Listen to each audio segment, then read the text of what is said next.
sleeping. He can hear me. And we're live. Hey! Welcome to episode 7 of American Werewolf in London. We had a bit of a break, but we're back. Representing the American portion, I'm CP from Will I Get Reviews. You're here, so yay. Representing Werewolf, 13th Wolfman. That could have been the best one yet. That was quite impressive. I could keep going. I just stopped when I did. You made up for the week off we had. That was quite good. And representing London, Emily from Emily's Adventures in Horrorland. Hello. Still that was sticking. 2 syllables. Yeah, she got 2 syllables this week instead of just one word. So, hi. Yeah, so we were off for a week. Anything to catch up on, guys? Wolf, I don't know. Anything that happened since the 5th, the 8th, the 8th? I was on Facebook one day and I saw that you were now in a relationship. Yeah, congratulations. Thank you. Same to you, Al. Oh yeah, that's right. That's weird timing. Very weird.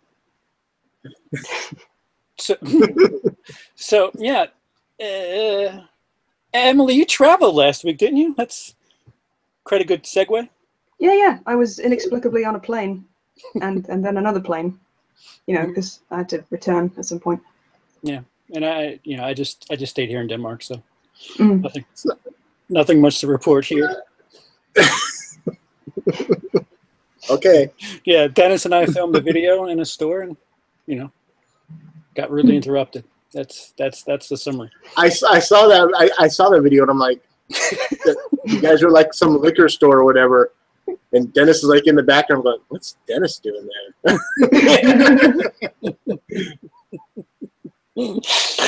Yeah. So hey, the chat's quite lively. Let's get that caught up here. I better open up YouTube while I remember. Okay, so CP felt. Oh yeah, no, I didn't. What's up, Daniel Hammond? Wes is with us already. Came in just in time to get deafened by Wolf. Yeah, that was a pretty good. Ow. What up, CP Emily Wolfman? White Tim joining us on time today. Thank you. Actually, he was the one who reported that we were running late, so there's that. That was all my fault. I got behind today, everybody. So no, there's no fault whatsoever. Hi, Wes. He says hi, guys. White Tim says I'll start this early. CP's dead wrong on the It hype is ridiculous, and Wolfman is wrong on Shawshank. I swear. Only offensive straight away. Daniel Hammond says I saw Shot Caller yesterday. It was pretty damn good. Shot Caller. I ain't heard of that. Yeah, I'm over here in the sticks. I don't know what that is. So Daniel, is that a horror film? Is that what? I mean, yeah. Give us a little info on Shot Caller. Who's put it out? What country? Who's in it? You know. What Stephen King book is that based on? Sorry.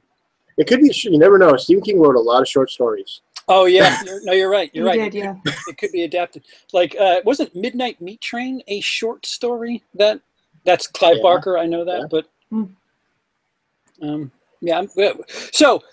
Let's start with the big one that just I don't know why there's so much fucking hype behind this movie, but because the original miniseries sucked.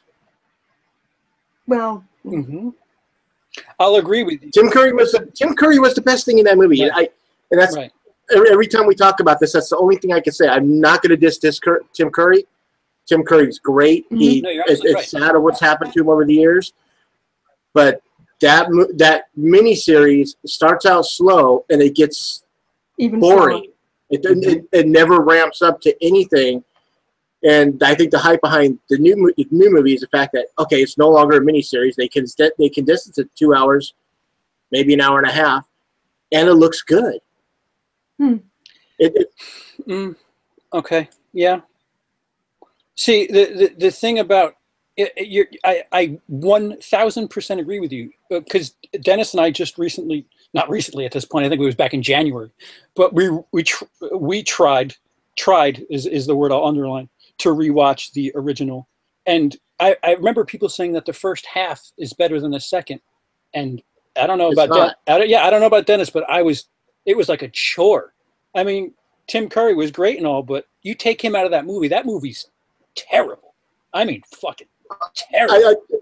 So Kevin and I, we have the Horror 101 that we do. Mm-hmm. And this movie, the It miniseries was on it. And I think it was back in April, not much longer after you guys tried to watch it.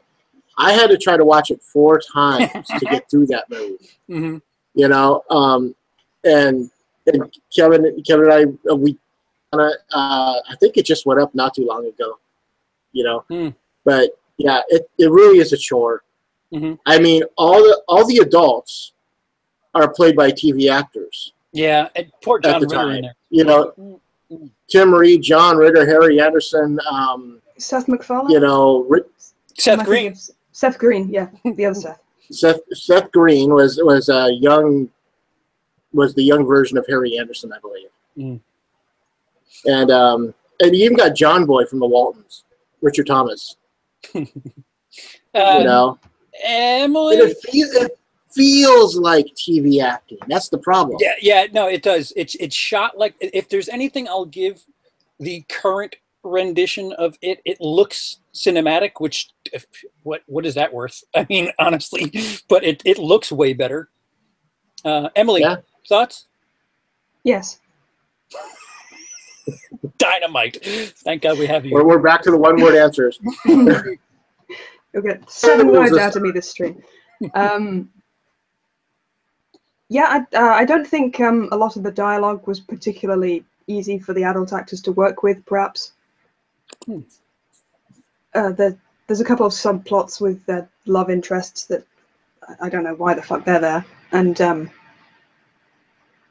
but is Tim Scarry really that terrifying when you're an adult? I mean, as a kid, that will give you nightmares, but no, but no, you're right.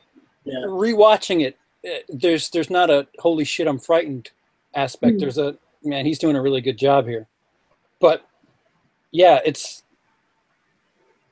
not, this to me was like the turning point in Stephen King, where you know you go to the 1970s. You got Carrie, you got Salem's Lot, you got all these things, and it's like right here when It comes out, it's like, okay, that's when all the people are like, oh, well, we need to start putting Stephen King on TV and making it safe for everybody to watch, because there's nothing safe about reading a Stephen King book. The thing that bothered me was in the book, all the boys lose their virginity to the girl back in the sewer. Wow. Really?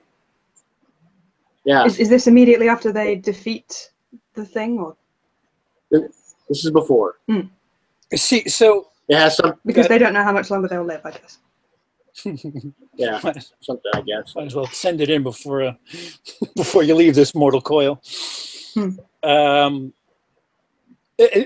one aspect. Listen, I've seen like a mishmash of the trailers, and I think combined, there's 5 minutes of footage out there that you could watch with reprocessed shots, totaling maybe 7 minutes.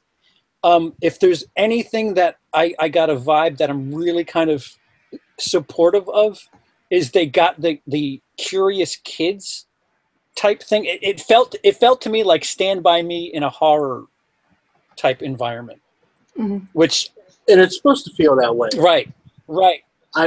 You know, they are, if you remember, they are the Losers Club. You know, so this little gang of kids is, you know, just supposed to be that, and yeah, I think that's the right feeling. I think that's the right way to describe it, is, you know, Stand By Me. You know, but let me. The chat is quite. We're behind on the chat. I'm sorry. Did Daniel answer about Shot Caller? He doesn't have a short story named Shot Caller. LOL. Yeah, well, yeah. So Dennis does. I mean, Emily's moving into your place. No, that does not mean that. Oh man, I really need to be a guest on this episode. Well, yeah. Because it's taking 2 films to cover. Yeah, what Tim? We've had enough people yell at Wolf. I think we need to give him a break because it's taking 2 films to cover both narratives in the book, the child one and the adult one. By focusing down, it has time to make sure each bit works individually. Yeah, it's a bit slow, Wes. I don't know. That and Pennywise actually looks creepy. Oh, you're talking about the current film. Okay. Hey, Jason Hamilton, long time no see. Hello. Says hi to everybody. He called you Wolfie. Yeah. What they call me over. Well, that's what they call me over on a Wicked Horror Show. Well, I would never disrespect you in such manner. Just so we're aware. Oh, I'm making faces, but nobody can see me because there's chat over my head. To be fair, though, it'll probably all come down to the child actors they found that can swing a film either way. Yeah, you know what? That West comment, that's what I got to come back to. The We All Float 2, the shot of Georgie, like with, I don't know if that was editing or what, where Pennywise is in the water behind him. And he peeks out and it's his eyes over the water. You will all float too. That was kind of creepy. Yeah, there's. Have you seen the full trailer? Yes. I think, yeah. Okay, because there's a couple of trailers. I know that one movie I went to not too long ago, they just showed the 5 minutes of grabs a little paper boat, goes out to the rainstorm and follows it, down the thing, and then he meets Pennywise, and they have a little conversation. And that was pretty much one trailer in itself for the movie. They didn't show anything else other than that. Just kind of give you the going on. And I can't remember the guy's name. Emily might know who it is, but the person playing Pennywise in this one is creepy as hell. Emily, if you know who it is, I'll give you $10. Damn it. Could have $10. That's what, $7.50? I don't know. Yeah, or €2 or two whatever, whatever our dog shit money's worth at this stage. So no, Emily. Okay. Yeah, no, sorry. What were you going to say? I'm joking. I'm joking. Did you say Tom Jones? I said Doug Jones. Oh, okay. Tom Jones would be weird, but I would say it. You were going to say something. He's down there singing My Delilah. Yeah. Okay. Yeah, it's horrifying for a different reason. Emily, you had something you were saying? I said Doug Jones as a joke. No. Before when I was talking about the child actor being quite creepy. Yes, and I can't put my finger on why exactly, which is the strange thing. I mean, the You'll Float 2 thing is something that happened a lot in the original series. Pennywise said it. There was another character who said it after being decapitated or something. It was kind of a catchphrase of sorts. But I think the prospect of seeing your brother and hearing him say something he would not normally say, is this your brother, is it not? That's what makes it creepy. The child himself isn't especially. Yeah, because the kid does, he looks at him and he says, Georgie, like he's, not really.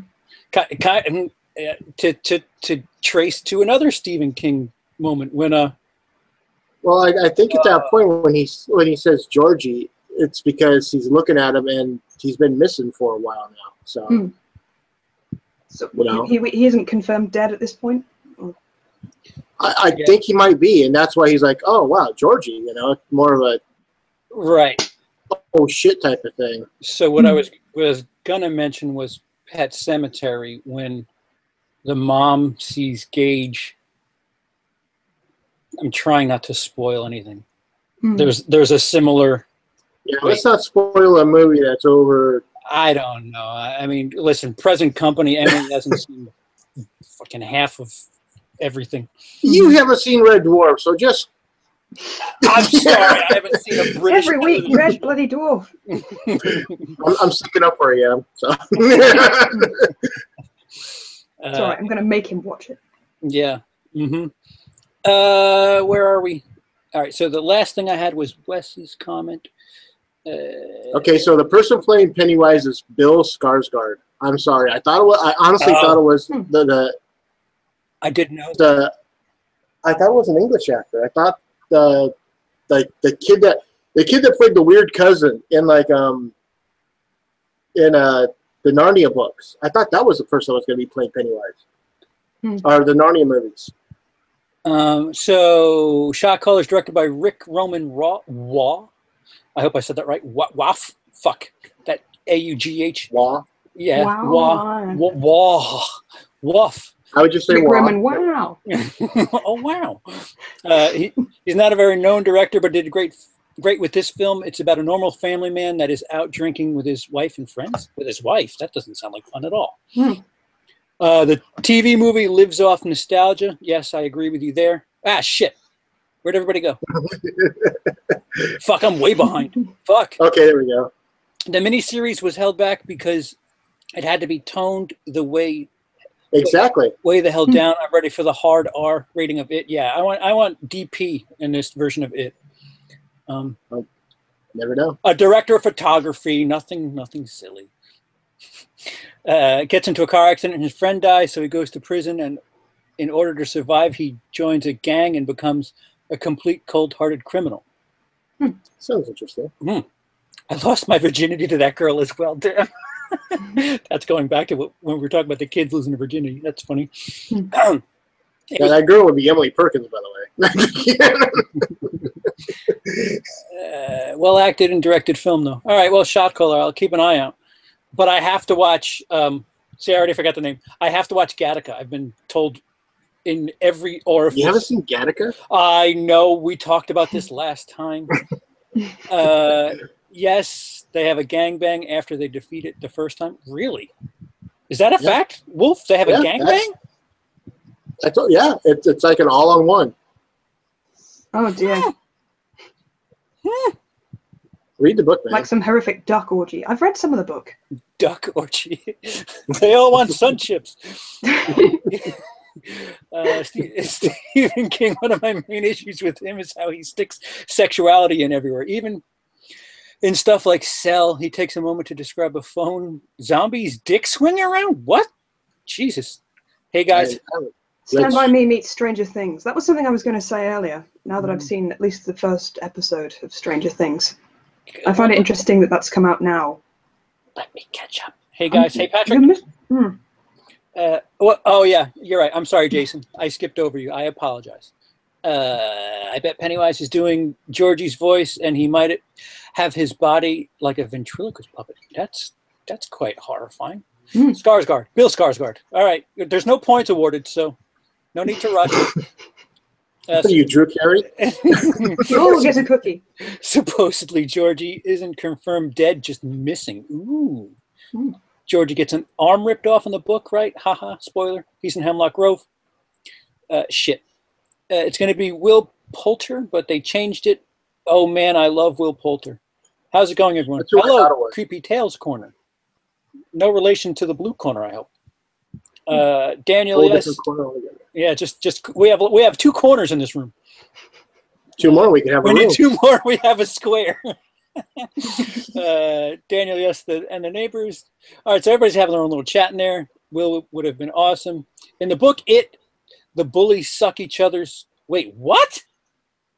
The bullies suck each other's dick? Is it like porn? Like, what is going on?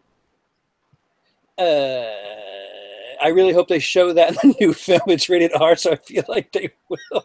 Yeah, I don't know about what, the bullies or the. Yes, all of the above. CP's late on watching films. I don't know if I'm late. In the It book, the leper tries to suck Eddie's dick. They really do. Haha. All right, so caught up. Is that how much of that? I mean, the gangbang is the one I remember. I don't remember the other stuff, but I read it when it came out. So Daniel Hammond clarifies: no, the arm ripped off, not the dicks. Whoa! Forget the dicks, just the arm. One of the bullies gives Henry Bowers a hand job. I'm going to trust White Tim there because he's got some huge Stephen King collection. Stephen King just adds sex and stuff everywhere. The book version of The Mist has a random sex scene too. It's ridiculous how much there is. See, I remember reading Pet Sematary a long time ago. I hope that there wasn't any really weird sex stuff in there. In the It book, I only remember one sex scene, and that was with Beverly, I think. Yeah. I'm not sure. Yeah. And then she has a cigarette. Beverly's the girl, right? Yeah. Younger or older? Older. Oh. With her current scumbag boyfriend, I think. What makes him a scumbag? Just generally, I don't know.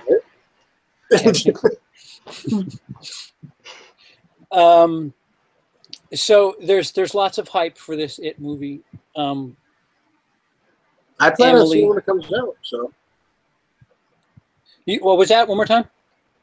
I plan on seeing it when it comes out. So I mean, I think it'll do well. Opening night? Oh, not night, but that weekend. Yeah, early. Emily? I do my best not to trust the trailers or even see them before the movie if I can help it. Oops. But research. It seems quite heavily edited to include a lot of jump scares, which again, it could just be the way it's slapped together. I really can't. It's hard to tell. Yeah, and to as somebody who knows how to hype shit that has no reason to be hyped, it's just trailers, guys. I don't want to. I'm trying not to shit on things, but first of all, if it's better than It, what is that saying? Because the original is it's Tim Curry. Secondly, so the trailers look good. I mean, I'll give you that. They're pretty hyperlicious, but that doesn't. Suicide Squad, they were really good trailers, and people just. No, they weren't. I mean, those trailers sucked. I mean, the movie was pretty much an hour-long trailer just at the beginning. I think it was put together by a trailer house, so at least in part. I guess that explains why I kind of enjoyed that movie quite a bit. Yeah, Suicide Squad? Yeah, no, I enjoyed it. It was 21 in my 2016 list, so. Oh wow. Yeah, no, I was. I didn't even finish the movie. Wow. All right, so next week we'll be talking about like Suicide Squad. No, like 45 minutes into it, I was just kind of like, wow, this is bad. You know, I've been kind of off superhero movies ever since Thor 2. I just had Avengers Universe overload, I think. Yeah, no. I'm sweating superhero shit at this point. Just like I get it enough. Yeah, but I don't know. I think the trailers for. I mean, I don't think they're. So far the nice thing about the trailers is they really haven't given anything away. Yeah. I mean, we all everyone that's ever seen the first movie or read the book, we all know that Georgie goes missing. Other than that, I don't think they really have given anything away in the trailers. They've taken. Go ahead. Go. I was going to say they've taken pretty key scenes from that first miniseries and tried to improve upon them. I think, like when they're all looking at that book and Tim Curry comes alive, because of course he does, and swapping that out for the projector scene, which was pretty well done, actually. I think that was the most effective of anything we've seen thus far. Like the fucking the black screen cuts of him running. It's a scarier version of Batman in the Dark Knight Rises. I mean, we've seen something like that before, where it's somebody running to a screen and you're just kind of it's an editing trick, but I think they take out scenes like every 3 seconds or 5 seconds to do kind of a jump. Yeah, you're cutting frames and it looks like it's skipping. If it's done right, it looks good. No, it looks good. It's just kind of gimmicky, if you ask me. Like, I do like that. There's the color. It's not like there's the scene where Georgie is in the rain. It's gray and grim looking, and then when they're riding bikes or whatever, there's actually color. You can make out yellows and reds. So it's not like they're leaning on this fucking drab tone. So well, the clown itself has a lot of color just about its person because it's a clown, and I wonder if it has to do with that. Yeah, and the red balloon. Yeah. Just spot colors here and there. The one thing I think that this movie might do effectively, above all else, is make a movie that's scary for kids. I mean, we haven't had a movie that you could really point to and say, "Oh yeah, a kid's gonna be really fucking freaked out by that," because it's kids that are the main characters, and clowns. Fucking, I don't know. There's a lot of people that are creepy. I don't. That's the one thing I don't get. No.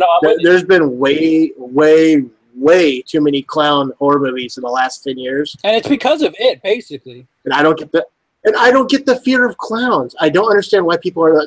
There's actually people that are scared. I'm like, dude, it's a clown. You should have hired Gacy as your clown, and then maybe get back to me on that one.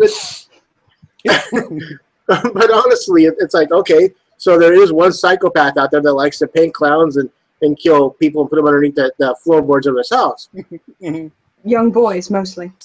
Yeah, children. Yeah. I wonder if this movie is even going to be attractive to younger audience members, though. They don't have the nostalgia of the original miniseries. They probably haven't read the book, because nobody reads anything these days. Is this something that they'll want to see? Yeah. But the original miniseries is out there to be watched. I mean, if they want to watch it. They might look at it and go, I understand you're saying the nostalgia, but they might look at the old one and go, this kind of blows. I look forward to seeing the new one. I mean... Well, sure. Because there are a lot of the younger people that just crap all over the old stuff going, well, the new one's better. Well, would you argue that the original It is an essential part of anybody's horror upbringing? Is it something that people need to see? Some people do. Some people do say that. Yeah.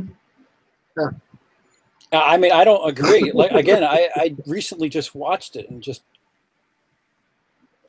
Yeah, I think at the time, the only reason I watched it, because at the time I was a Stephen King fan. It wasn't really something I had to watch because it was horror. It was just like, hey, I'm a Stephen King fan, so I'm watching because it's a Stephen King. I'd read the book. And as far as horror is concerned, what is the best Stephen King adaptation post Shining? Post Shining, okay. You threw me for a loop there because I was going to say Salem's Lot. Before Shining. Thank you, Encyclopedia Wolfman. That was on purpose. That one's pretty bloody creepy. Yeah. Okay, I said post, so we can't be talking about the stuff that happened before. But Pet Sematary, was that post? That was I guess I'll stick with that. I think I know where CP is going to go. I'll say Christine. Pet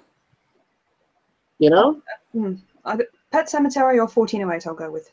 1408 I'm quite fond of. Double? Why, what were you going to say? Does The Mist count as a horror? Yes. Huh? It has monsters, I'd say it counts. Yeah, it does. Unless you want to call it a supernatural thriller. Maybe. I don't know.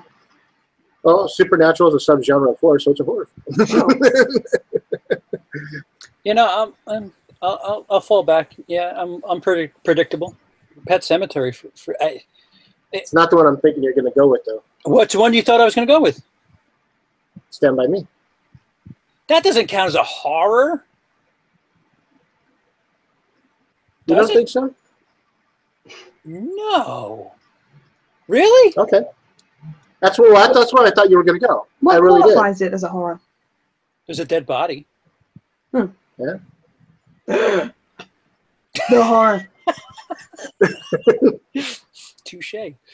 Oh boy. So the chat probably has been giving their answers. Fucking hell. I don't even remember where we left off. John Wayne Gacy.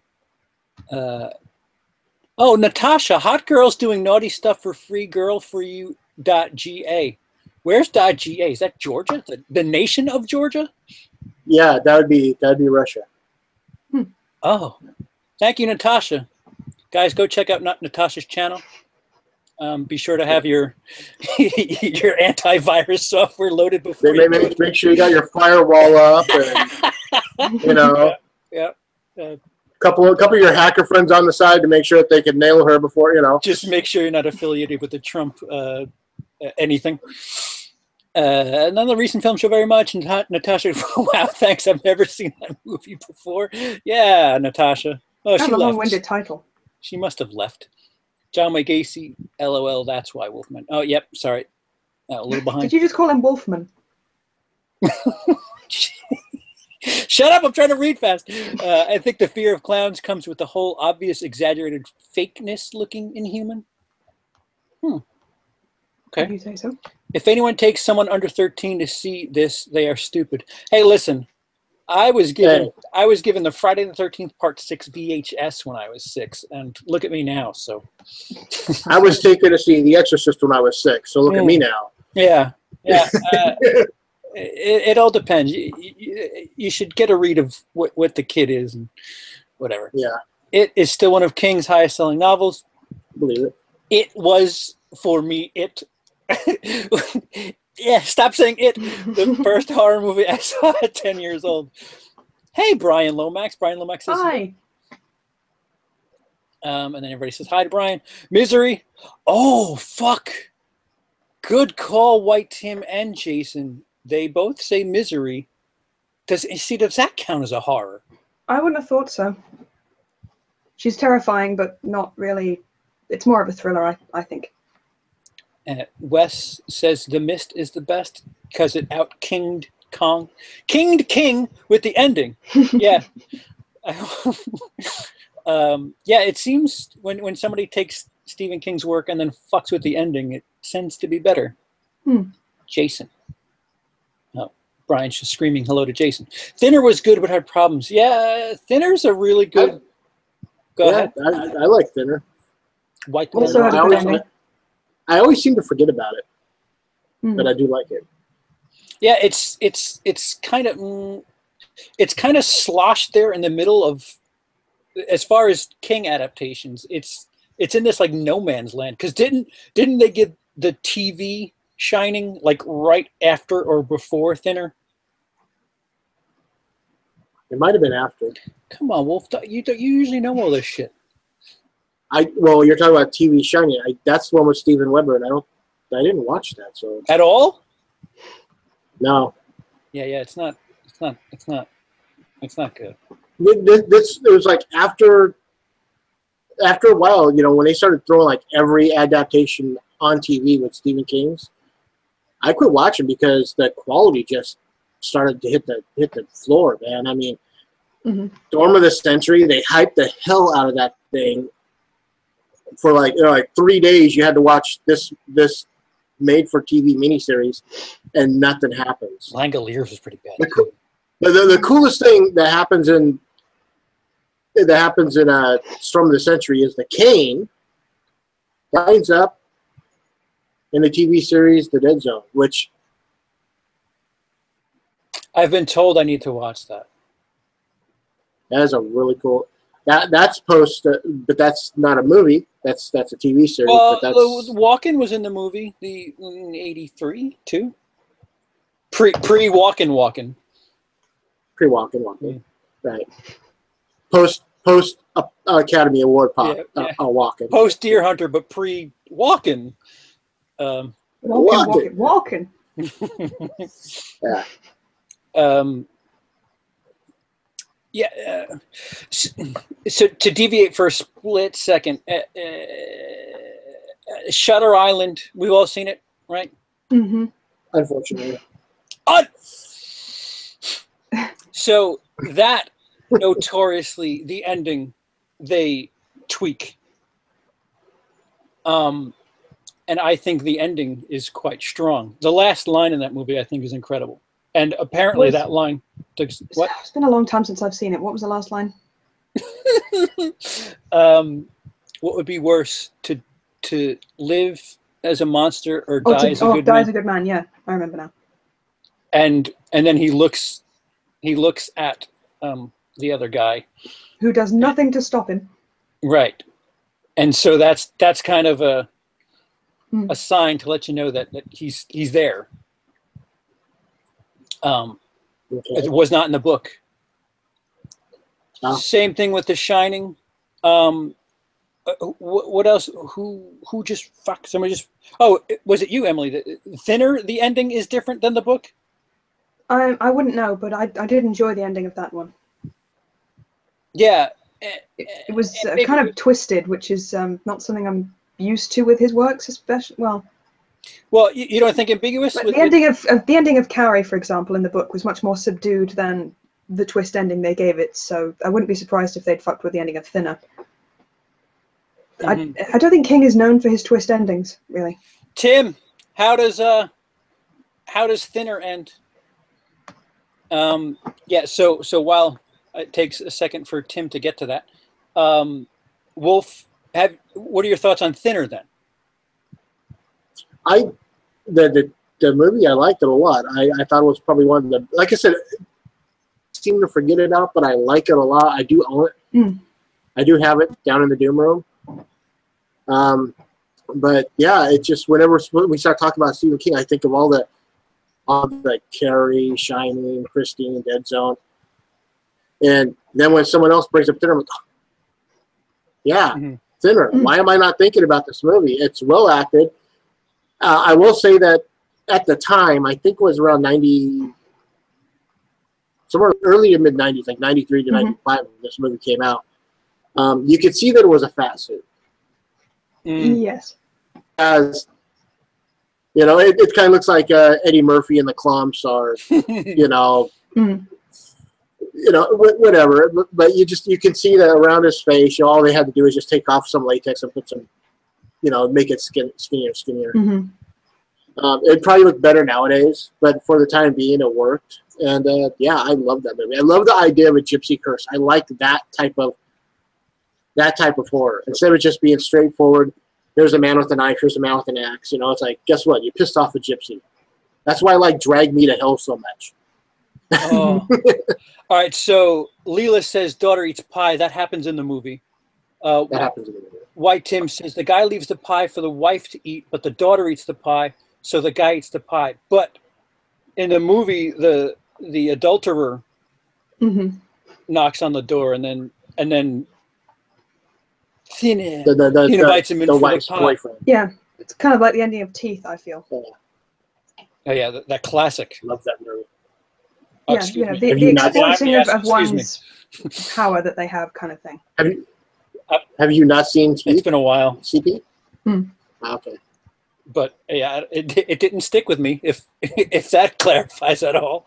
There's the end of it. She gives this kind of look to camera, and I don't know if they did that in Thinner. I'd be surprised if they didn't.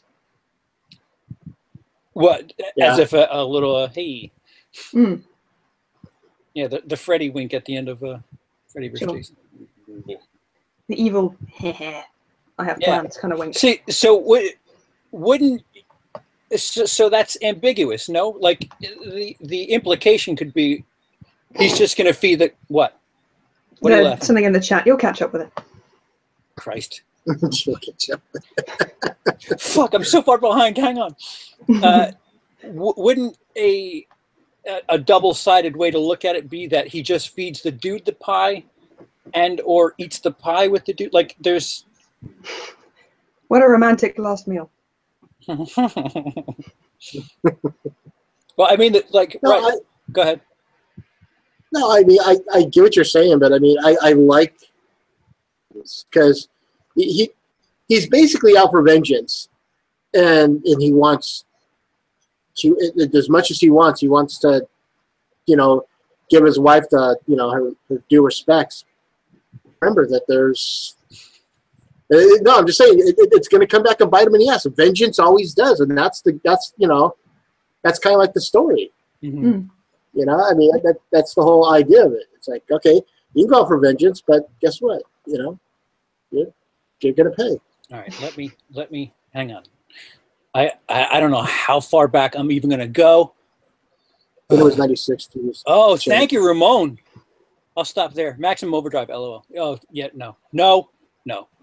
Although it's got a bunch of quotable shit. I'll give you that. It's worth a watch. The ATM, yeah. I loved that movie when I was younger, you know. Mm-hmm. But now you go back and watch it now, it doesn't hold up. But I just love the hell out of it back then. Yeah, no, it's oh, fuck. Sorry, guys.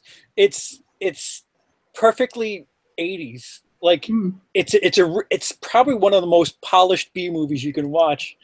When the waitress loses her shit and then she goes out there with the fucking the missile launcher, whatever the fuck that thing is, right? And she's like, "We made you." It's just terrible acting. It's just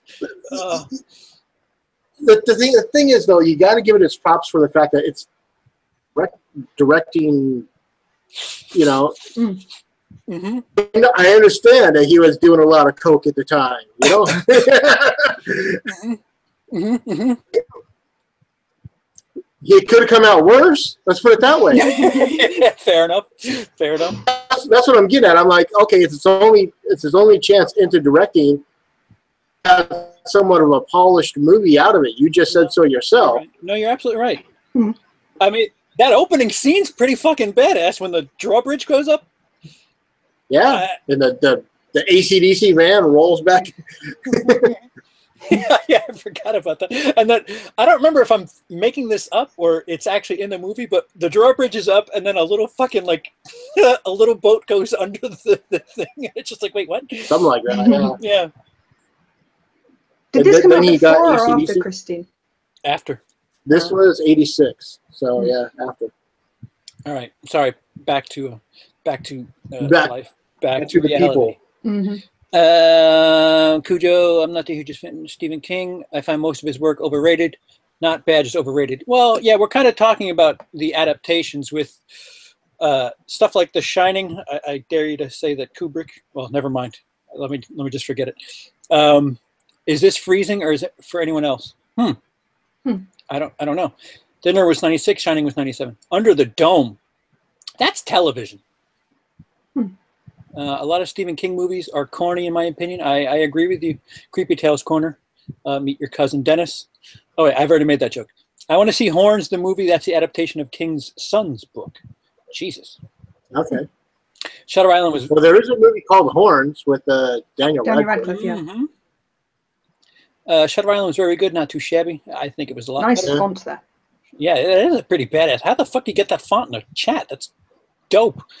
Brian, I'm a sucker for D. Wallace, so Cujo is a good call.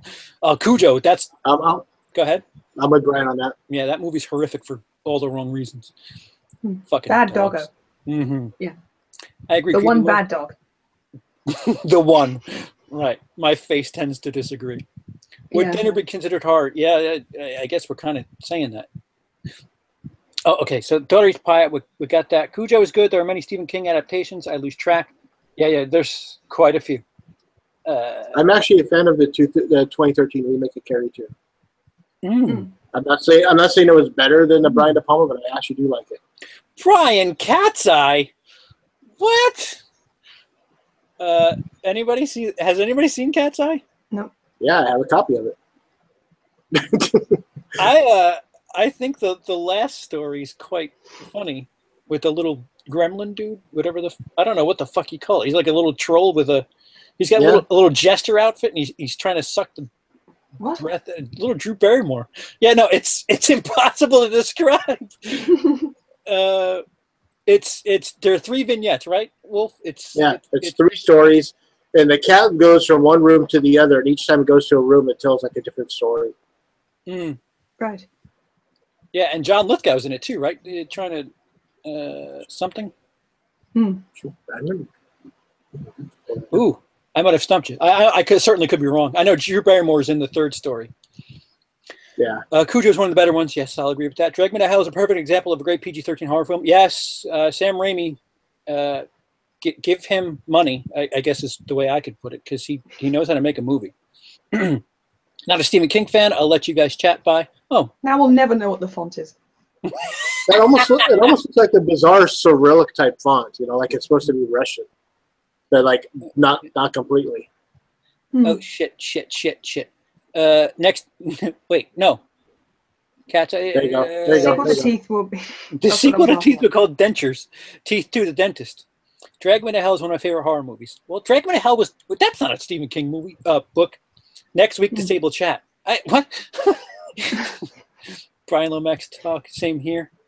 Same here. No, we need chat. Yes, we do need chat. Does anyone play video games here? Yes. Do you want to muddy the waters further? Yes, I do. What advice would you give a newer channel like mine? I tell scary stories. Well, if you can find a creepy story that people are studying for their exams, then they will all watch your video. Take that from the person with the least subscribers in this group. Well, no, what do you have? A couple of dozen thousand views on that, Emily? Yeah, on The Landlady by Roald Dahl. Everyone was studying that in school, so it's got maybe 15,000 views, inexplicably. I bet you get double that the minute you finally put up that Marvel video. Yeah, maybe. Who knows? Was it me who said it this time? Yeah, if you wanna get people to your channel, you got to be a bit of a whore to some degree. You got to clickbait something, cover something that everybody's talking about, or just make fun of a bunch of people in the community. King was coked the fuck out during that movie. Mm-hmm. Yeah. There are some fantastic horror games. I did a lot of coke watching it, and then then I switched to Diet Coke because diabetes. Diabetes. He said it like a shit. What's his name? Wilford Brimley. Diabetes. Diabetes. What's your favorite horror games? See, I have Friday the 13th. Jumanji? I can't get around to it. What? That's the Horn movie, Wolfman. It was written by King's youngest son. Captain Dead Space trilogy, BioShock trilogy, Last of Us, Condemned 1 and 2. Shit, there are so many. LOL. Nice picks. Wouldn't have to describe BioShock as outright horror, but it's definitely creepy. Have you played Silent Hill? Silent Hill's pretty fucking crazy. Don't diss Cat's Eye. That film is the shit. Ooh, Brian dropping the S word in the chat. And now I'm stuck. As long as you can hear me, I guess that's all that matters. It's funny. Helicopter West, BioShock reminds me of something Stanley Kubrick would have created. Yes, Silent Hill is awesome. You played the new Resident Evil yet? The House of Blues? Ask Natasha. She markets her channel well. Yeah, I can't. I'm rainbow wheeling, so sorry, chat. We'll catch up to you eventually, guys. Can you pop out, or are you? It's all completely froze. Well, is it frozen? I can't access my shit right now. If I pop out, I think we go down. Let me see what's running. iTunes, I'll shut you down. So anyway, going off of what was the last? Oh, we're talking about Thinner. The Mist. The Mist counts as horror. I think so. Thoughts? I mean, I liked it. I liked the movie more than the TV series. I gave up on the TV series this last week. Didn't it just start? Didn't it just? No, it's the first season. No. It's the first season, and they were. I think I was in episode 9, and I was just like, that's it. I'm done. You know. And you still around, CP? Is he gone? Yeah, I think he's gone. Oh. But yeah, it's an interesting series, but nothing happens. Much like Under the Dome. And that's what I hate about Under the Dome. I don't know if you ever watched it. I watched the first episode, I think, when the dome comes down. That's probably the most interesting. I mean, honestly, the first 6 or 7 episodes of the first season are probably the most interesting things because that's when you're finding out a little bit more about the dome. But then after that, nothing else. You know? What? What's funny? Finding out about the dome, its backstory. Oh. I don't know. Well, no, just like if you touch it, there were times like during the first season, if they touched it, they get shocked or something I mean, like that. the Simpsons movie was a good Under the Dome type story. Was it as good as that? Yeah. I actually like the Simpsons movie better. I didn't know The Mist was a series, to be honest. I didn't think the film was very strong. I didn't like it very much, although the ending was, pretty wrenching. Yeah, they just put out a new series this year. You know, I'm with you. It's one of those times where we've talked about it in the past on the other show, on the other episodes, that I think they waited too long to update to a movie or a TV show or whatever. It's like, hey, we waited 10 years. Let's make a sequel, or let's turn into a TV show. And I think that happened with The Mist. And instead of it being, it's kind of lame, because instead of them being stuck in the grocery store, all the townspeople are stuck in a mall. You know, except for a handful of them, which are trying to get to the mall. One guy's trying to get to the mall in particular because his wife and daughter are there. You know, and there's a big subplot going on that the daughter was roofied and raped. You know, and now she's stuck in the mall with the guy that did it. You know, stuff like that. It sounds interesting, but the show goes nowhere. After 9 episodes, you're just kind of like, okay, either blow up the mall already or just start shooting one another. I don't care, but something better happen. Sorry, I got to plug you guys in. All right. Welcome back, CP. Thank you. I honestly, I don't know what happened. My computer just said, go fuck yourself. So he did. It was quick. I don't think. Well, I blame Natasha. What? Wait, Natasha? Yeah. Oh, was that her name? The Russian whore? Yeah. What? The Dark Tower? Did you see that, Wolf? No, I haven't seen it yet. It didn't do too well, from what I understand. No, it hasn't done too well. And from what I understand, I mean, from the trailers I saw, I mean, I want to see it, but away from the actual books, from what I remember. And I think that's what happened with a lot of the fans, from what I've been reading, is that Mosh and stuff, that they kind of like went over the books and kind of like ripped out certain parts and stitched it together. Is it possible that Stephen King stuff just can't be adapted in long term? Like I'm trying to think back to, like I brought up Langoliers. You brought up The Mist. You're not a big fan. I don't think we've had mini-series or things that are longer than the regular length of a movie that's been good. As far as I don't think some stuff like Kingdom Hospital. Kingdom Hospital was a TV series that was written by King, but I feel that they just, whoever, I think it was ABC that channel, that was the channel it was on. I think they only gave him the chance because they were contractually obligated to, and through the season they're just kind of like, you know, we don't have to give him a second season. Well, the Dead Zone, the Dead Zone, 6 seasons. Okay, all right. So that's so what you're asking is, can his non-movies be successful? So yeah, as a miniseries. When they take his material and stretch it, like, isn't that true with everything? So Shawshank worked, and it was a short story. That was a movie. Stretched it. Right, so, but when they take it and serialize it, it kind of, I don't know. I certainly could be wrong. It's a theory that I just opened for discussion, and for some reason my chat. First of all, one more time. Is there such a thing as a good miniseries? First of all, good miniseries. It's too short to really develop characters and etc. in the way they would hope to, but it's also kind of too long for the, human bladder to sustain. I don't know. It's just kind of an awkward length. Yeah.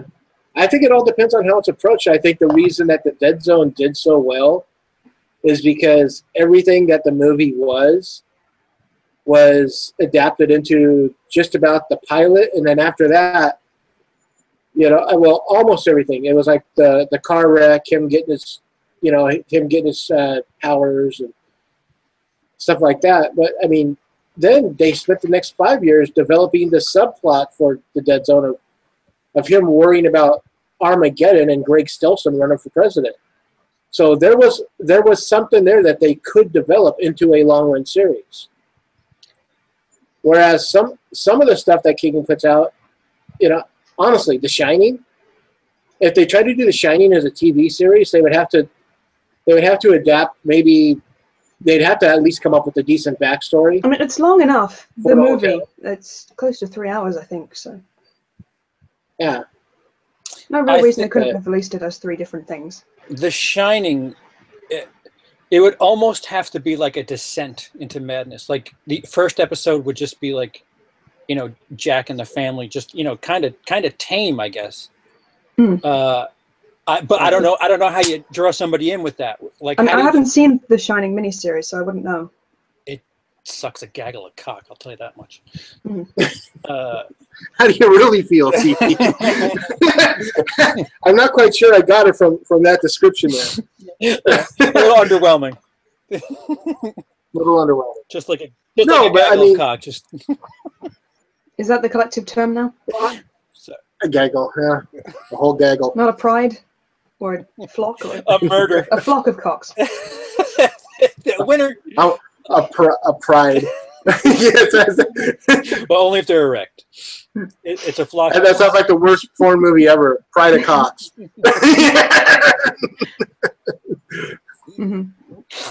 See, this is why I have to steer, because you let me start being a moron, then the wheels come off.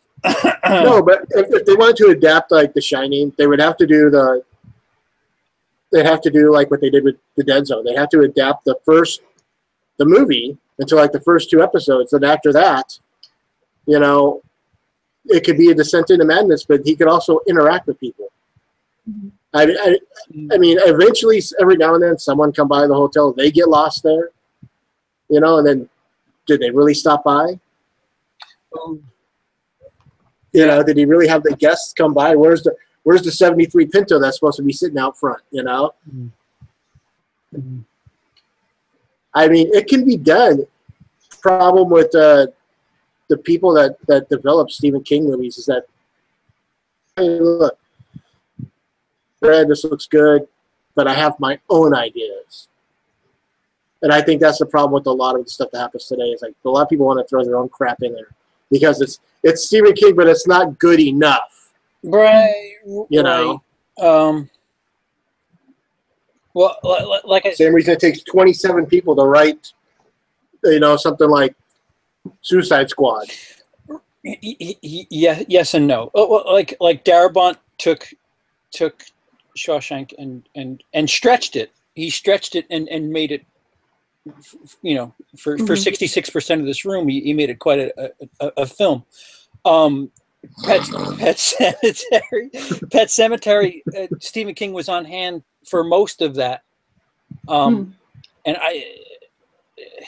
I think post Maximum Overdrive, I think Pet Cemetery is the closest thing that Stephen King actually approves of that is good. After that, there's tweaking. Go ahead. Hates. From what I understand, he hates Kubrick's version of The Shining. Yes. Yeah. I think that's true. Yeah. But he much preferred the miniseries. Mm-hmm.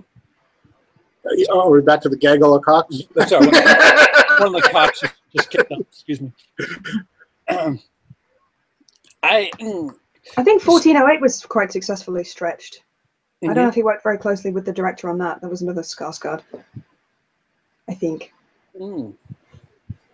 So you're making a 4-episode miniseries. It could be an hour and a half each. So you've got to fill 6 hours, and you have to adapt any Stephen King film.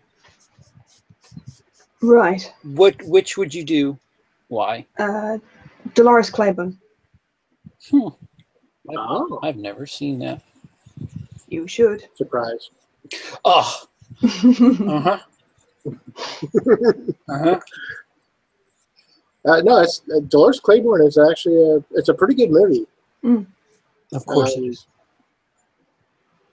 Dude, it's got Jennifer Jason Leigh in it. Of course it is. Single white female. Fast Times at Ridgemont High, Existence, Backdraft. Backdraft. I forgot about her in that. Yeah. But she's the thing is, I mean, talking about movies that she's naked in. I mean. Oh. Right, okay, right.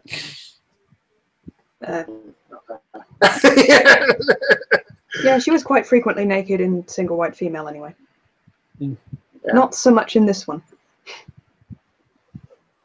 No.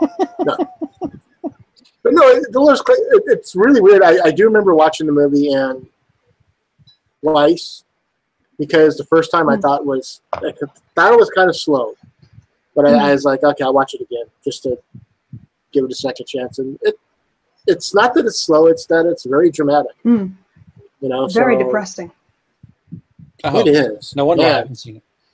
And the book I found quite difficult to read because it's in Dolores' own words, and she has this very peculiar cadence.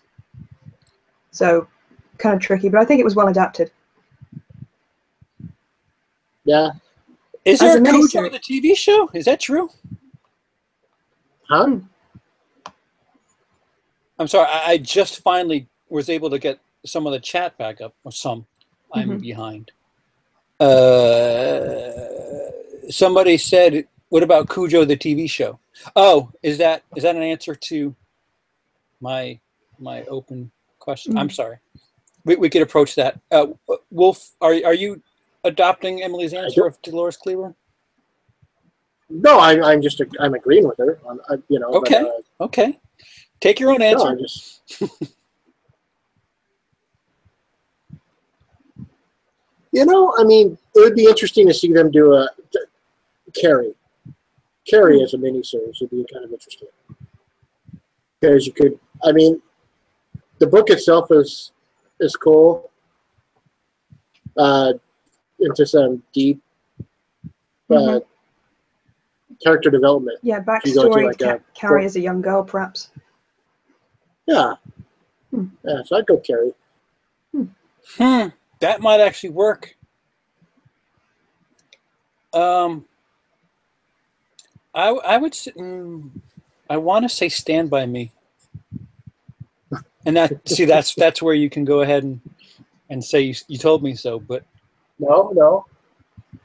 That would be interesting too. I mean, the Shining, it would have to be like, I would want the same director throughout all four. Just to get the proper narrative. But again, with shit like that, you need to grab somebody up front. And I don't know, maybe you have the original problems that happen at the hotel open the movie, and like you really kind of draw that out a bit. Yeah. But yeah, episode 2 would be kind of boring by, Walking Dead type standards, where it's just like all right, we're filming the characters and great. And then, by 3 he's dissenting and we get a Room 237 type something happening there. But yeah, Stand By Me I think could work. I don't know. Fuck. Right. It's hard. You'd actually get you get a little backstory on LeChance's older brother. Oh yeah. You could actually have him in the first episode. Yeah. And have that be. And how close he was to. Yeah, I mean, he was close to Gordy, but he was also close to Ace and Eyeball and all those other guys in his own group. So you can see why. It sounds like LeChance's older brother was basically the mediator. He got along with his own little brother and his friends, and he got along with Ace and Eyeball and all those guys. He's gone. the two gangs just don't like one another. Was there a better bad guy than Kiefer Sutherland in the 80s? Oh, dude. I don't know if that's a yes or a no. I don't know. I don't know what that. Oh, no, that's oh, dude is like, yeah. Well, I mean, you look at him. He was in Stand by Me. He was in Lost Boys. He was in Young Guns. You know, I liked him in Phone Booth. Wasn't really bad. I don't think that really worked because you knew it was him from his voice. Wait, what? Oh, I wonder who the guy on the phone is going to turn out to be. Phone Booth, is that what you said? Yes. Yeah. I think I disagree. I mean, even though I knew it was Kiefer, when they get the guy at the end, like, oh yes, clearly they have got him. You know, I actually liked Phone Booth. I liked it. I think he was scary and, you know, pretty threatening. I thought it was one of those movies that worked well. It's like, okay, here we are. We're going to put you in a phone booth for an hour and 45 minutes. How can that? How can that even work? You know, you got Katie Holmes, you got, you know, all this going on, but no, it really worked. My favorite is when he goes silent and Kiefer starts pretend freaking out about his childhood, and then he goes, "No, I'm joking. I had a very happy childhood." For some reason, what are you laughing at? I'll tell you in a second. Just go ahead. I think I was done.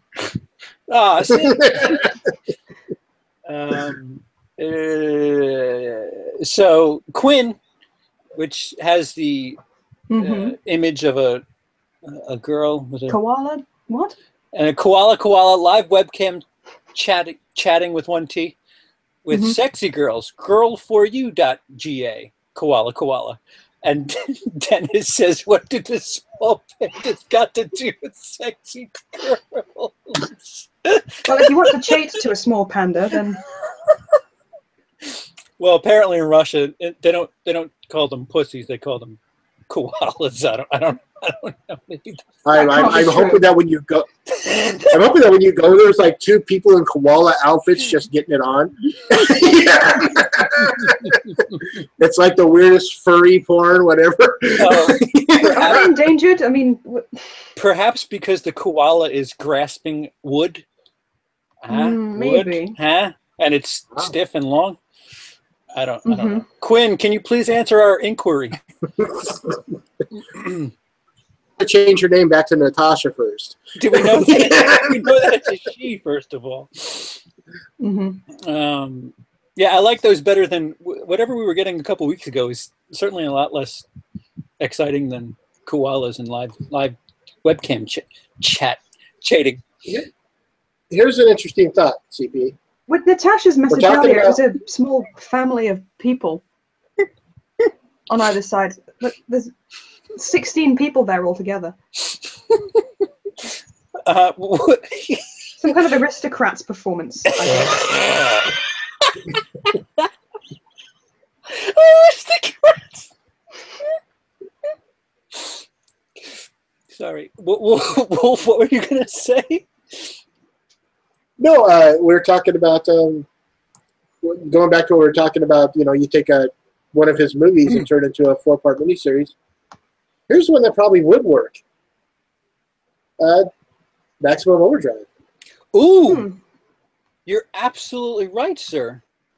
Hey, Brian. Hey, you all right? How are you? Oh, hello.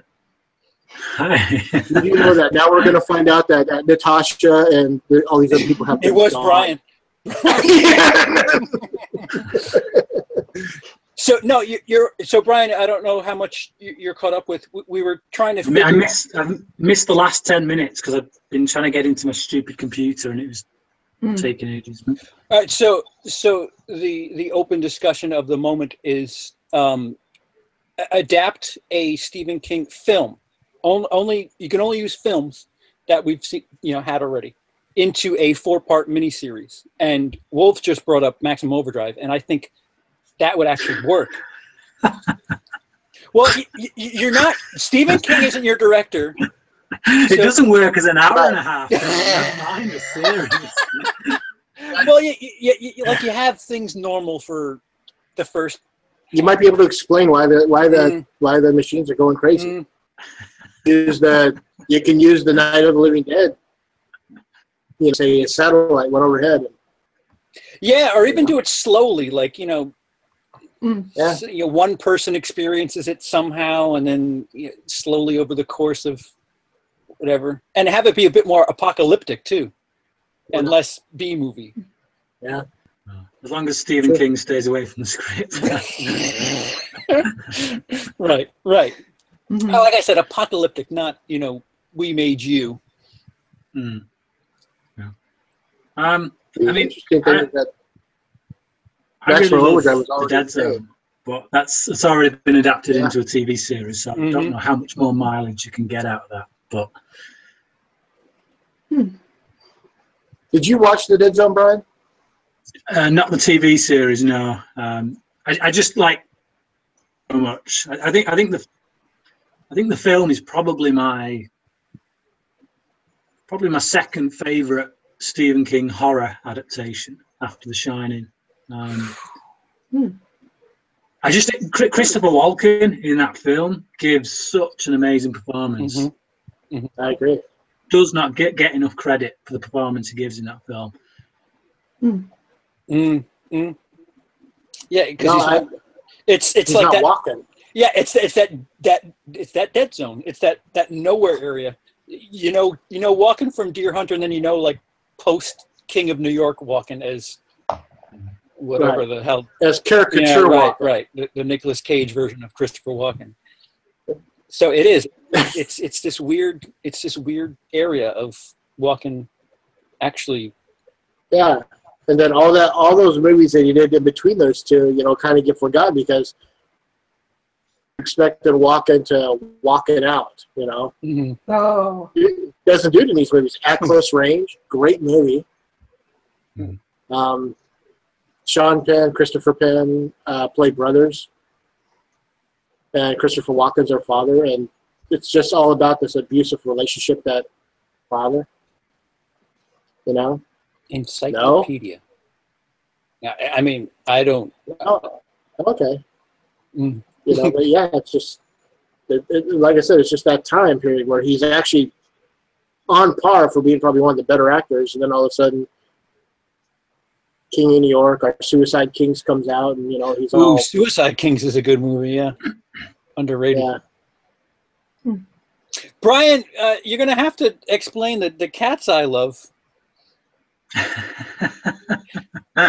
No, I'm not. Yes, you are. You're here now. You have the floor, sir. Yeah. It's one of those films that as a kid, it's kind of, for whatever reason, your parents deem it acceptable for you to watch, even though it is a horror. Please tell me how I have to see stuff that you enjoyed as a kid, because split second is just. Give me a split second, then I'll get to it. Yeah. Go ahead. No, I just, it was one of the first King adaptations I ever saw, to be honest. And it was one of the first horror films I ever saw. So it just, I have one of those weird kind of, I don't know, some sense of endearment towards it. I know it's a pile of crap, but. Okay. Just as long as we have that out there when you proper shit on Maximum Overdrive, like Cat's Eye is this. Hey, Maximum Overdrive, Cat's Eye, come on. Well, which of the shorts do you have a preference of the little the little gremlin one? Yeah. See, it's Makes so sense. silly and. Oh yeah, you should have mentioned that in the. Did you mention it? I think you did. I did, yeah. There's Little Monsters thing. They literally. Because all the other stories that are in that are adaptations of pre-existing Stephen King stuff. Whereas that one story that is in there, the one about the gremlin, if we can call it a gremlin, literally feels like it was shoehorned in because the film was released a year after Gremlins. So because of the success of Gremlins, I think King kind of took that angle with it. And yeah. It stopped being scary when it said Oreo. That's where it became adorable to me, because it's tiny, and Honey, I Shrunk the Kids type imagery before Honey, I Shrunk the Kids. He's got this giant Oreo cookie and he's sniffing it. Well, it's not giant. It's just giant to him because he's a little gremlin trolling. Oh, yeah. Where is that? Like 5 years after The Incredible Shrinking Woman? Oh. Yeah. All right. So you do me one better, sir. Uh-huh. Daniel Hammond in the comments just said my favorite Christopher Walken performance. I know this isn't horror, but he says my favorite Christopher Walken performance is the one he gave in Seven Psychopaths. I flipping love that film. I'm not sure I'd call it his best performance, but it's damn good. Like, I watched Seven Psychopaths and Christopher Walken stuck with me after that film. Just really great. So check that out if you've not seen it. But Can we just name more movies that I haven't seen, just so I could feel like a proper twink? Joe Dirt. I've seen Joe Dirt. I haven't. Any good? For a David Spade film, yes. David Spade. Oh, that's the one where Christopher Walken threatens a fire hydrant, isn't it? Oh. Or something on the wall. I forgot. No? Is Walken in Joe Dirt? Yeah. He plays Gert B. Frobe. Oh, the guy that brother. He took his name from the guy that played Goldfinger back in the movie Goldfinger. Yeah, I thought that's why we were talking about it. Oh, apologies. Yeah. Okay, so back to King. The 21st century. What is the without counting The Mist? What is the best Stephen King adaptation in the 21st century? I wouldn't count The Mist anyway. So. Ooh. 21st century. What's that? Who? What? Where? When now? So what do we have in the 21st century? We have Dreamcatcher. Oh. All right. Which for sci-fi wasn't bad. Okay. We have Carrie remake. Wasn't. Yes. All right. Well, I like the Carrie remake. Stephen. I could type it. Hold on. Stephen King adaptations in the. How about I spell the better? I've only seen trailers so far for Dark Tower, but it looks interesting. I have no idea what's going on. It's some kind of pseudo fantasy setting, but they have guns and Idris Elba is there. Okay, so Hearts in Atlantis, Dreamcatcher, Secret Window, 1408, fuck. No Smoking, Carrie, A Good Marriage, Mercy, Cell. See, I'd rather go with Carrie over The Mist. Really? Yeah. Just because I think it's better written. I think The Mist is better directed. I'll give it that. Absolutely. It's got a lot more atmosphere, but I just think the characters in that are so badly written. In The Mist? They feel like stock characters, caricatures more like. It's just, we need the religious zealot. We need the typical douchebag who's going to be all mouth and, you want him to die. We need the person who's going to be really helpless and always kind of forcing everyone else to do all. It's just, it's like he's literally taken all the stock characters you find in most horror films, stuck them in there, and that brings it down a lot for me. I didn't like it as much as everyone else did. And Carrie would be your pick then, huh? I don't think the remake of Carrie is spectacular, but it still holds true to the original, and I think the original is a well written film. I like the. Go ahead. I like the actors that were in the remake of Carrie. I thought the female that played the bully that picked on Carrie all the time did a really great job. Really got to the point where you just hated her. You just wanted to see her die. I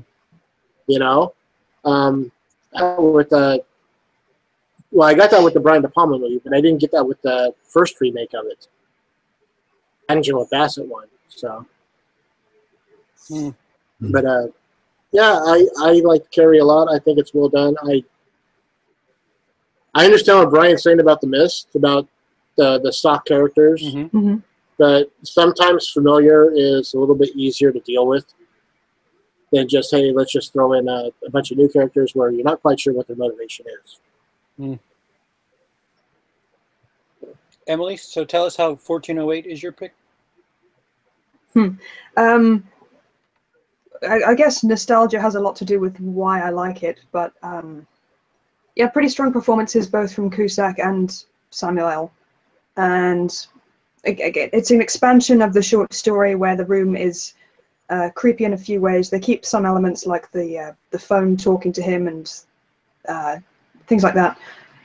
The ending being a lot more subdued, but this, they worked in stuff about his personal demons, his family, and the room terraforming to, you know, create his own personal nightmare scenarios. I thought was really good, and some parts were just kind of hilarious, like him shouting into the mini fridge.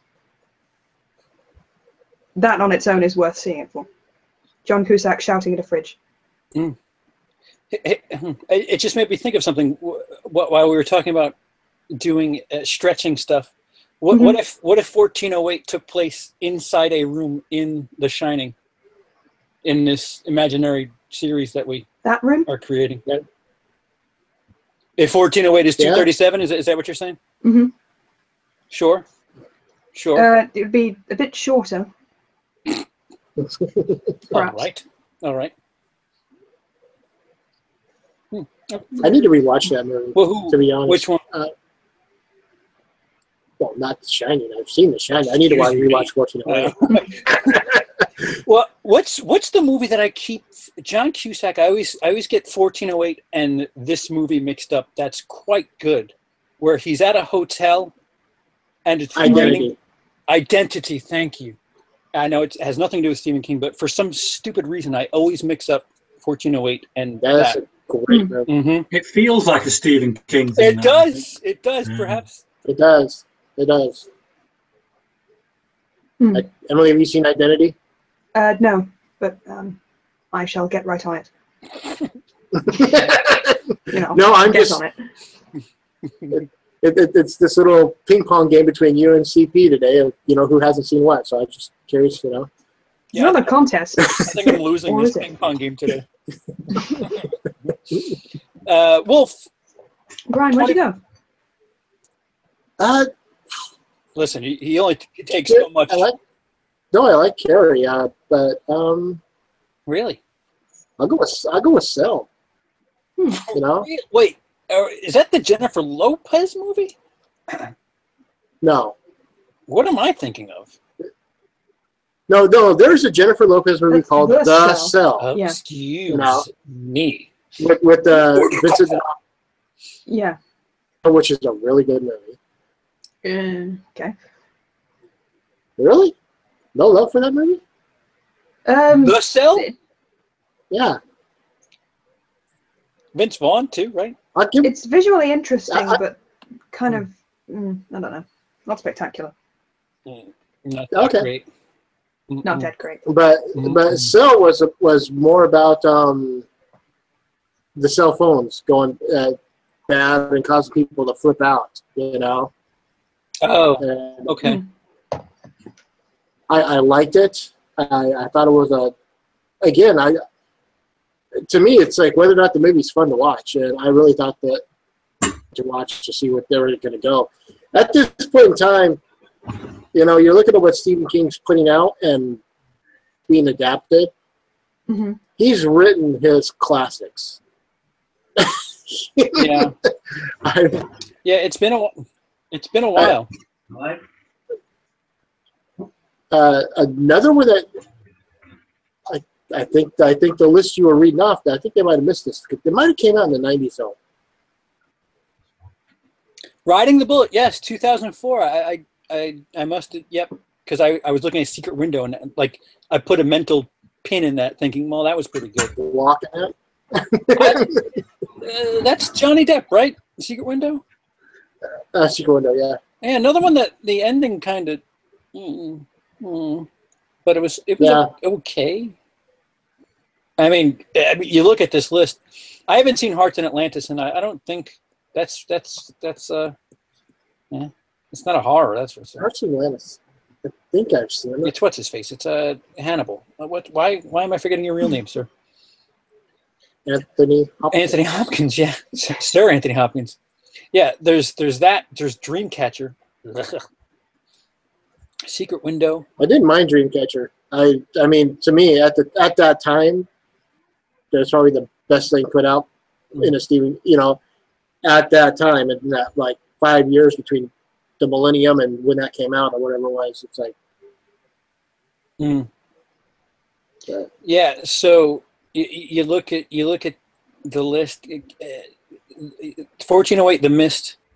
No Smoking. I've never fucking Dolan's Cadillac. What? Oh, that was a title. Dolan's Cadillac. Yeah, that was a Christian Slater movie. A Good Marriage. That's actually Dolan's Cadillac is probably one of the better revenge films out there.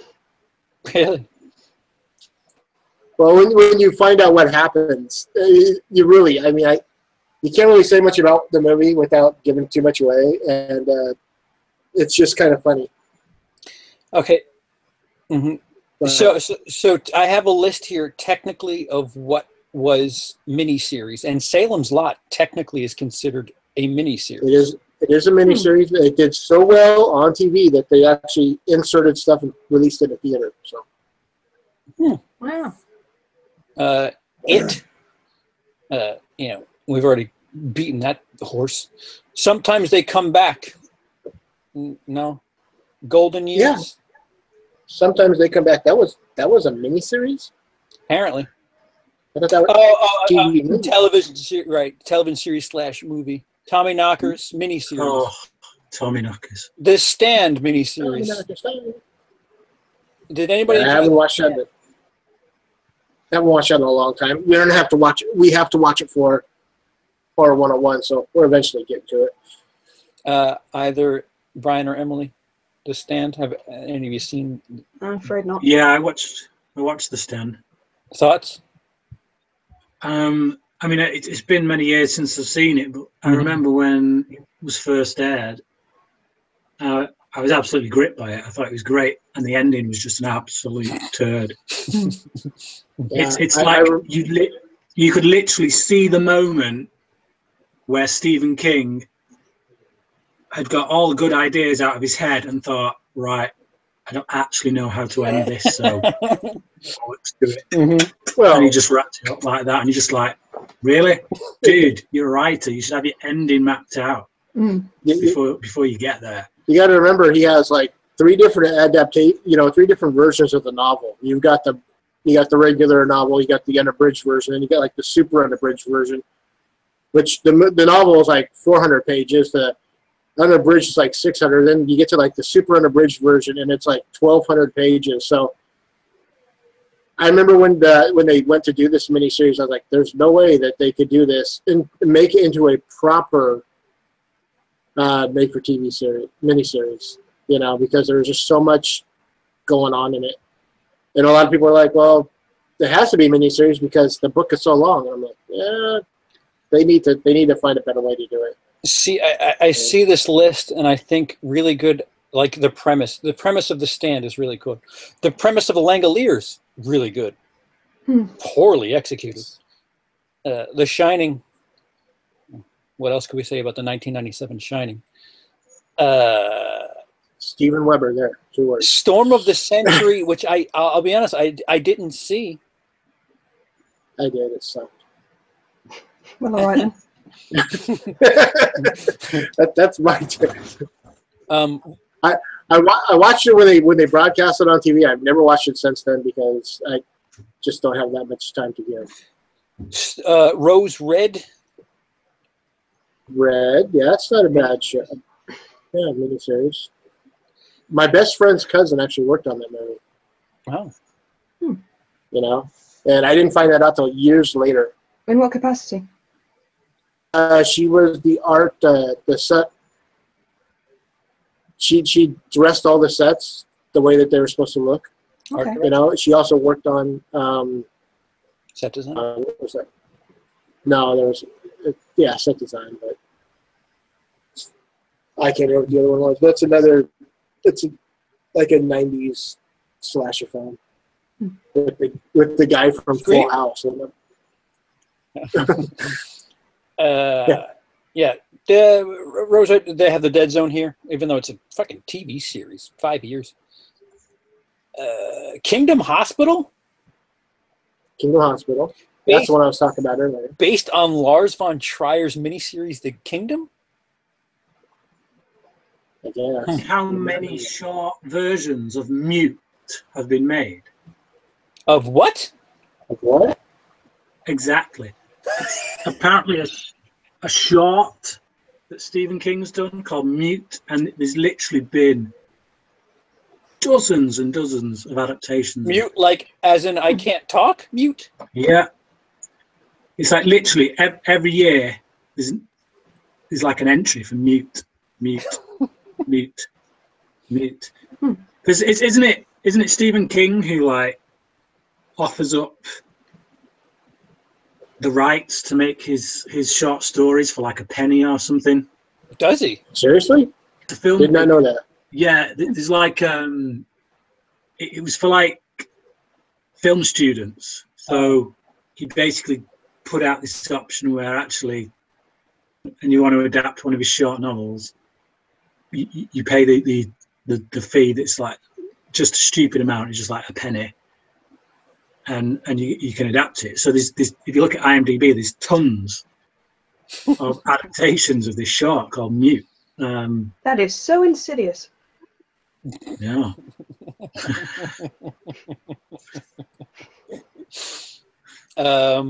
What was I up to? So apparently they redid Salem's Lot in 2004. Yeah. Apparently not as good, I'm assuming, because I had never heard of it. I knew they did it. I never watched it. I actually just love the David Soul version, so I just never bothered. Have anybody else in here seen Salem's Lot? Take that as a no. Anybody? Bueller? Yeah, no. Fry? Seen what? Salem's Lot, the 2004 version? No. Get out of here, you fucking piece of shit. That's the one with Rob Lowe. Oh. I think about it. Oh, it's a spider. Oh, no. It was just hanging there. I'm like, why isn't this thing moving? They had Rob Lowe impersonations. Like, oh, 11/22/63, which I've heard incredible things about. Right. Which is all about, the assassination of Kennedy. Oh. That's all it is? It's just that? No, there's time travel involved, but 11/22/63 is the day Kennedy was assassinated. Oh, right, yeah. I should know that. Back into the left. Boo. Yes, you should. Back into the left. Just a bit outside. What did you guys think of Firestarter? Twisted Masturbator! Oh, wait, what?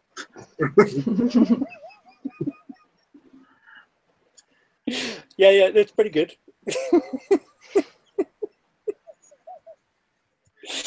I know Green Mile isn't considered horror. No, we're not talking horror. We're just talking adaptations. Well, I was just going to say, even though it's not considered horror, there's some stuff in that that's pretty bloody horrific. Yeah, one scene in particular with the electric chair. lack of a sponge. Yeah. Oh. Yeah. That was fuck it. That nearly gave me nightmares. I mean that scene, quite frankly, is more horrific than a lot of the stuff in some of his horror work.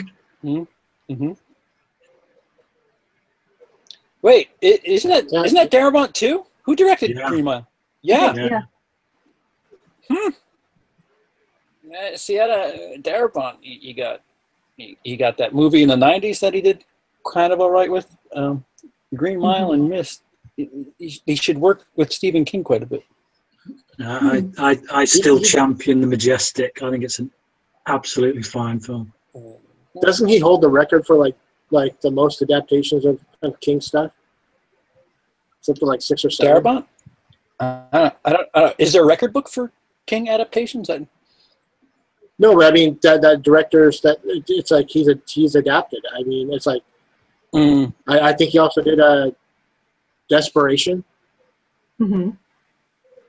and a few others. I mean, it just so a lot of the stuff that wound up on TV, yeah, I believe is Darabont.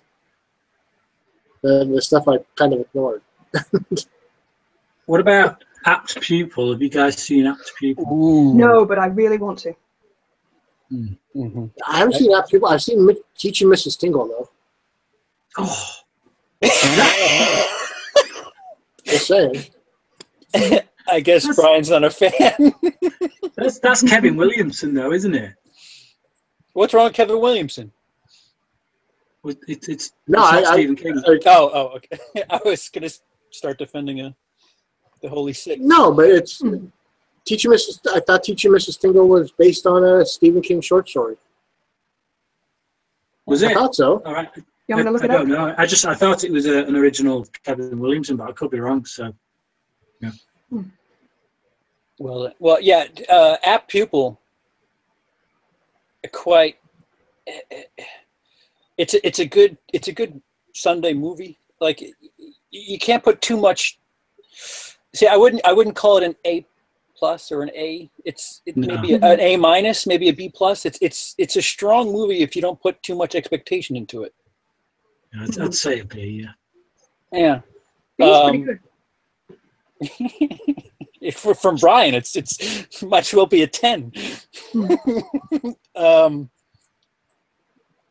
The performance, both performances. Why is the kid slipping my mind? Fuck, Brad Renfro.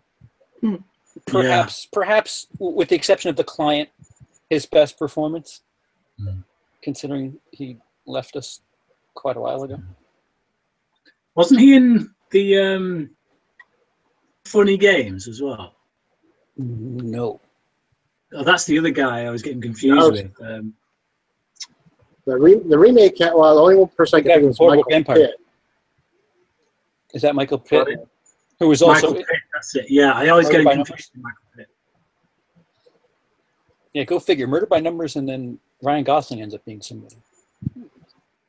Oh, Stephen King did an X-Files episode. I forgot. He wrote an X-Files episode. Out there, but Wes in the chat will probably know about that. Right.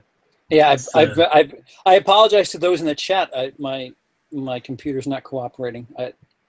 I'm sure captivating things are being said, but I can't pull it up. So, yeah. Is there anything worthwhile there, Emily? There's another bot there. Celia this time. Ooh. Naked girls for every taste. Lovely. Oh, I like strawberry. Yeah, me too. I'll have the naked girl and strawberry, please. Thank you. Is that all that's in the chat? There's other things too. Okay. How far back what was the last thing you read? Oh, I don't even remember at this point. Can you actually not see the chat? I can't. I can't bring it up. Fail cop to Wes. You said you missed it. Stephen King wrote an episode of the X-Files. It wasn't a bad one as well. It was actually quite good. So yeah, that's what you missed with regards to the X-Files. What does that say about Stephen King at this point, where it's just you have to actually say, well, it was actually quite good. I mean, how the mighty have fallen. Fallen? Excuse me. What? How the mighty have tripped? Yeah, the mighty are hunched over a bit. There were some pretty big names clamoring to get on board the X-Files during the 90s, I'll have you know.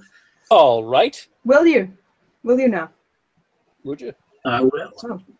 Well, all right then. No, right. Mm-hmm. Are we quite done being British? Yes. Yes. Oh, you have to let it out sometimes. Brian, what are your thoughts on it, the 2017 version? The 2017 version? Yeah. I'll let you know when it gets released here. Thank you. But so as far as the hype is concerned, have you seen any trailers? I Saw the first couple of trailers when they came out, and must confess, I think it's going to be a bit of a letdown because nothing in any of those trailers has even remotely scared me, not even given me the chills. And when, you know, with a horror film, a trailer, it should be pretty easy with a trailer, to be honest, to at least send a chill down my spine.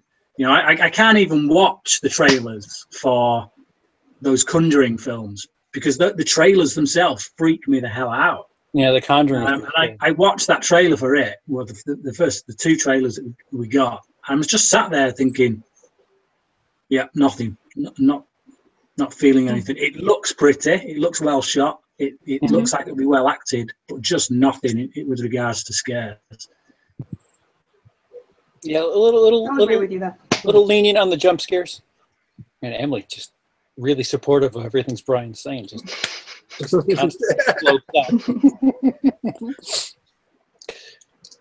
yeah. What what do you call that thing? The fucking the projector. The projector. Internet. The projector scene. Not even anything there, Brian. Pardon? The scene with the projector? Scene with the projector? Nothing. It just looked like a nice visual. You know, like how like so many early noughties kind of horror films employed far too much CGI, and it just completely took the scare out because you could tell it was CGI. It feels like a trick like that, and it didn't do it for me. It didn't. Like I was waiting for something to come out from behind that red balloon. I was literally thinking, "Oh, this is going to be scary."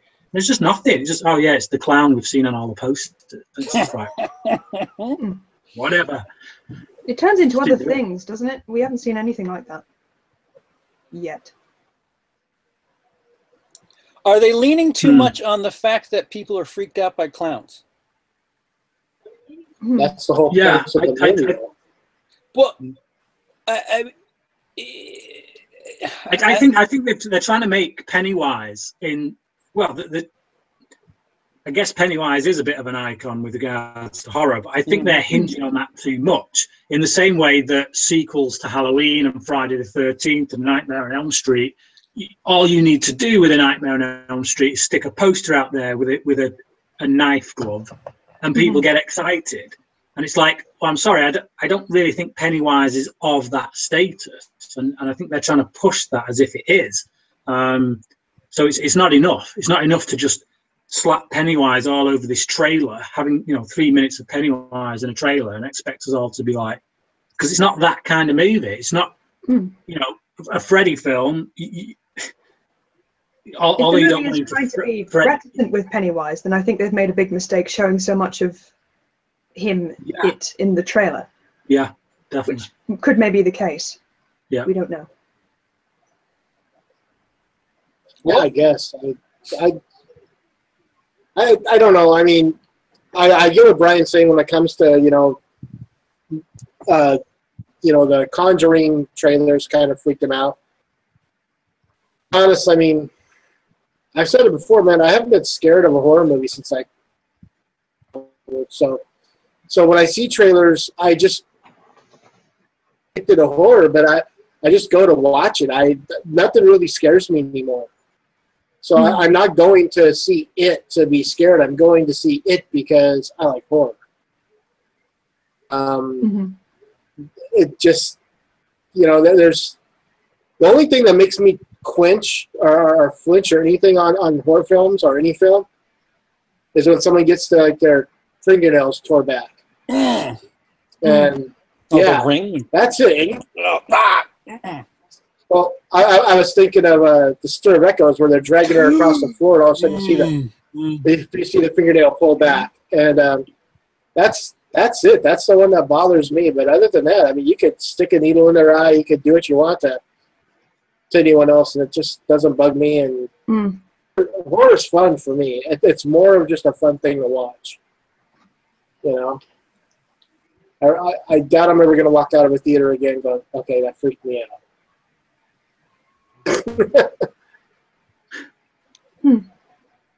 The Conjuring pretty well. I mean, that's probably the last movie where and I didn't even watch that in the theater. I watched that in a home theater. My sound setup was. I remember thinking, "Wow, the sound design's really helping this movie."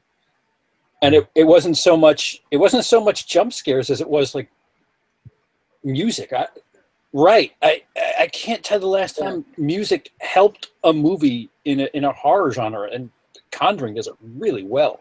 The 1970s. Yeah, I want to say the early 80s that there might have been a couple. There was a lot of atmosphere in a lot of like 1970s horror films.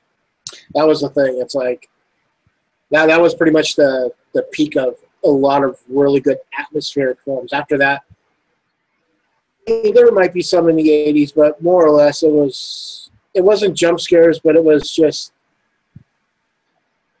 it just didn't seem like the atmosphere was there for me. You know, I mean, for me. Hello? Are you talking to us, Brian? Yeah, sorry. I'm guessing it's not doing it on your end, but on my end, everybody just froze.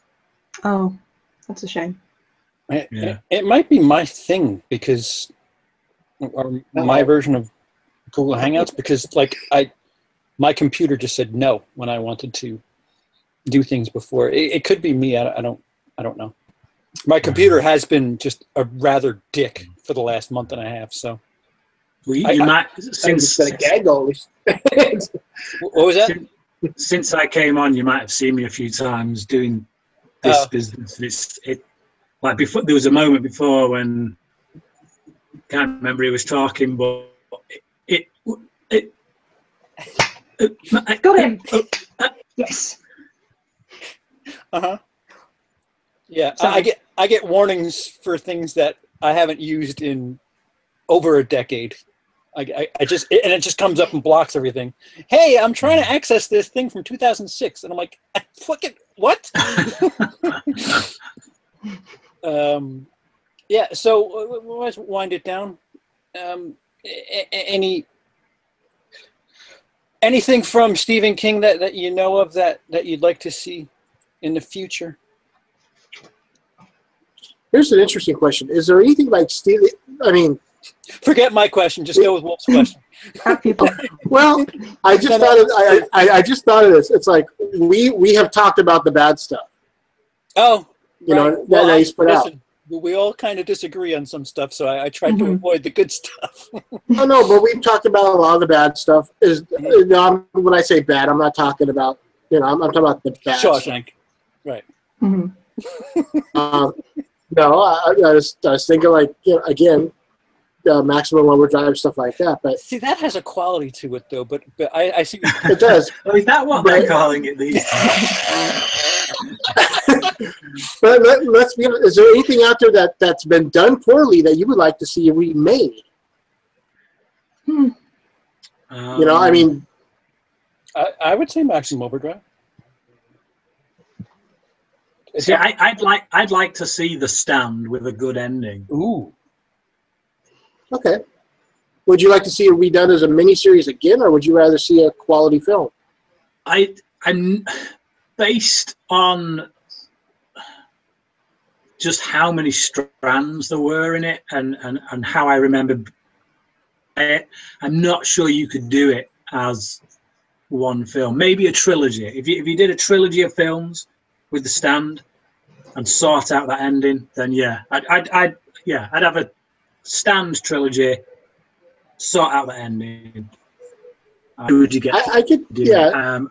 I'd say Frank Darabont. Given his track record, give it Frank Darabont. Okay. GP? Yeah, no, I would say, I guess I'm gonna say Maximum Overdrive. You know what? If we're going with this dark tone thing, no, fuck it. Pet Sematary is fine now. The 1989 version is good now, so fuck it. Pet Sematary is awesome.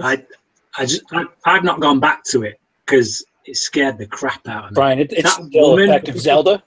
You mean that man playing a woman? Yeah. You want to remember it the way it was. Rachel. What was that? Brian? One more time. Was that a man playing a woman? Yes. It was, yeah. Yes. Oh, right. Blimey. That explains a lot. No, it's just, hideous. When they go in that room, man alive. At the freaks end. Me out. Yeah, there's that scene where Judd's in his bedroom. Oh, no, excuse me. Where the wife is in Rachel. She's in the bedroom and Zelda's like in a corner. And the shot is it's so dark. If you're not really looking, you don't notice her. And then she gets up and then comes to screen. It's like, oh, I didn't even realize that.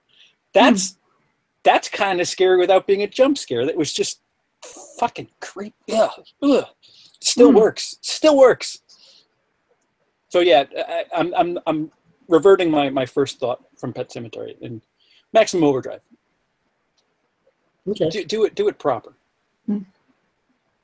Emily. I don't know, Langoliers? Maybe if they made it a bit shorter and better actors. The guy playing Toomey was fine. The blind girl, what's her name? Diana? I don't remember. She could have been a little better. She was okay. She could have been a little better. The CGI kind of poor, so that could have been a much better movie miniseries thing. Okay, and that's about the time for us. Brian, anything you want to talk about before we go? For your channel, excuse me. Yeah, hello. I'm Brian. Go check out my channel because it's groovy, man. I'm not doing a right lot of it. At least it doesn't feel like I am. It's all right. I'm not either. But I'm watching a lot of Gotham. If few people who mentioned the X-Files, go check out Brits on Flicks podcast because we're reviewing every single episode. It's going to take us about 10 years to get through it. But yeah. Is that still a middle finger for me? Or? Oh, yeah, I can do that too. Yes, thank you. Brian Lomax Movie Talk. It's not there now, but in the future I'll have it fixed. Wolf. Oh man, I just got a new mobile movie review up with the Hitman's Bodyguard tonight. I don't remember who they won tonight. It's one You never do? You never do? I never do. Yeah, but go over to Wicked Horror shows over on Dorkney, and we'll be talking to someone from from a horror film. You know, it's fun. I don't know. I don't have anything. I mean, those are the only two things I have up right now. This Friday, there's a new Blu-ray hunting video coming up. Okay. You know, you can check me out on YouTube, the 13th Wolfman, Twitter at the 13th Wolfman, Tumblr, 13th Wolfman, the Prowler, every Sunday in the Door Community, Tuesday in Wicked Horror Show. Doing Horror 101 with Kevin, that would be Wicked Horror Reviews, and every Tuesday on American Werewolf Fan London, here on Will I Like a Review. That's Yay! And Emily. I will be posting a 10-hour loop of my victorious catching of the fly. I'm only going to check in at the 7.5 hour mark. Sorry. Okay. Is that it, Emily? Pretty much, yeah. Okay. Yeah. So I'll announce this now. September 5th. I don't know what the story is. I may be out of commission, be traveling, so I don't know if we'll have an episode then, or what have you. It'll kind of be playing it by ear, but here's 2 weeks notice. Say goodbye, everybody. Goodbye, everybody.